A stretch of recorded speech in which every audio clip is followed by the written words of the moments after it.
Shabbat Shalom. Just a few words of Torah on this Shabbat evening.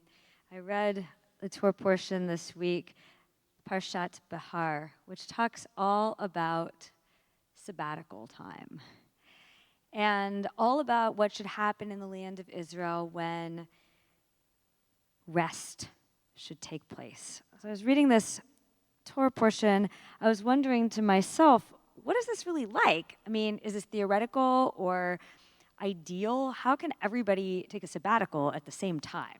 This isn't going to work very well for a society, right? It's a great idea, and then I read an article in the Times of Israel by Dr. Arnie Eisen called A Morally Pure Judaism Without Actual Jews.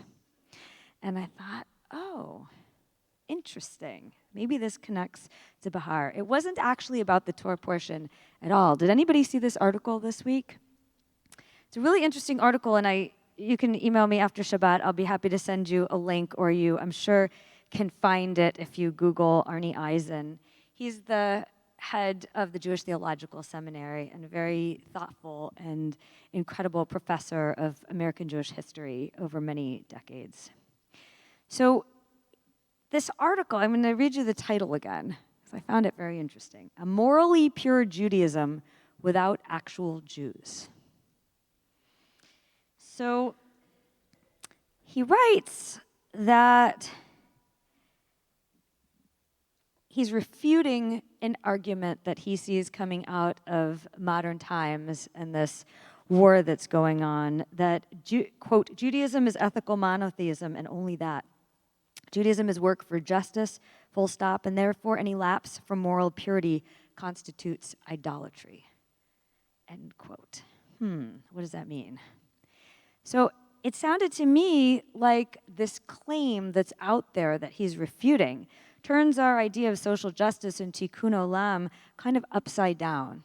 This idea that tikkun olam being our central purpose is in fact dangerous for us.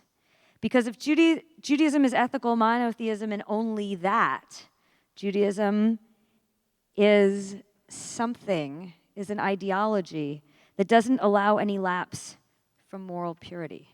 It turns us into idolaters because a morally pure real life is impossible. He goes on to say that this morally pure Judaism that many people have demanded of Israel and of the world at this moment, and that we sometimes demand of ourselves as we look at our own imperfections, is a Judaism with no need of Jews, which is provocative thought. He wrote, I understand the attraction of such a Judaism, which has long had a hold on diaspora Jews that it cannot exercise upon Israelis. This Judaism is utterly universal, unburdened with any link to a particular people or to customs that set Jews uncomfortably apart from non-Jewish friends and neighbors. It is all about ethics, with no need for history. Imagine that, a system by which only ethics might guide us and no real history. He said that the Torah assumes that Jews will fail time and again to live up to the demands of the covenant, and we will have to try again to do better. We find ourselves sitting here between this Moses window, which reminds us that we received the Ten Commandments in the Torah and that we have struggled since that time to understand those words, and this window over here that gives us a prophetic vision of a perfected world where we can easily live those words of Torah.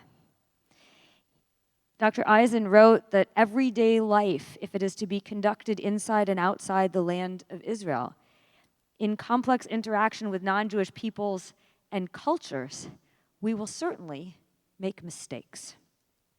If Judaism were merely an ethical or religious doctrine preached from the sidelines of society, prophet style, Jews could rest easy about their own moral purity. But here we find ourselves in real life. Not in this place where we're instructed to feed the hungry, clothe the naked, shelter the homeless, and make the world easily perfect. But rather, we live in a place with a long history, a world with much more complexity, even moral complexity, than that kind of a prophetic vision would permit us. He concludes his article with these words. He writes, "When I sang Next Year in Jerusalem at the end of my Seders this year, I was not referring only to a symbol of universal peace and justice, though I had that in mind too. The Jerusalem I pray for is, was, and will be a real city in a real country where real people are trying hard to live up to a covenant that is eternally demanding and the greatest gift we know." Just like we do here in this sanctuary, the entire Jewish people sits between Torah, between these laws, and between a prophetic vision. Perhaps we Reform American Jews have leaned too far toward this window as we've tried to imagine a world that could be easily or fairly easily perfected. Maybe we need to achieve a better balance and recognize the history of what we've been given. That means to me studying, learning to interpret the words of Torah, each of us in our own ways, through our own study, trying to struggle with these words ourselves. It means to me trying and sometimes failing to live these words, not just the values, but the actual instructions of the rabbis that are attempting to interpret the words of Torah. It means to me forgiving ourselves when real life gets complicated and we don't manage to live a morally pure Judaism. And it means to me never giving up the effort to bring our Jewish values and our Jewish practices into alignment. Shabbat shalom.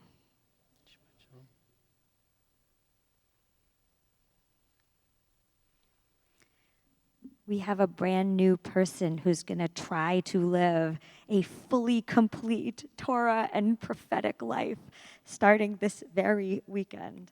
We want to celebrate you, Catherine.